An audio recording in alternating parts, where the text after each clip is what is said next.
1950 ಮಾಡಲ್. ಇದು ಪೆಟ್ರೋಲಾ? ಇದು ಕಾಂಪೋಸ್.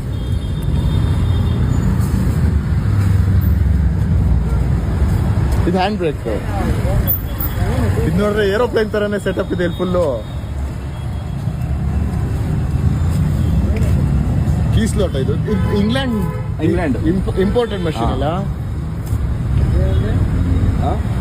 ಅದು ಜಾಸ್ತಿ ಮಾಡಕ್ಕೆ ಕಮ್ಮಿ ಮಾಡಕ್ಕ? ಓಕೆ ಸರ್, ನಿಮ್ಮ ಹೆಸರು? ವಿಜಯ್. ವಿಜಯ್.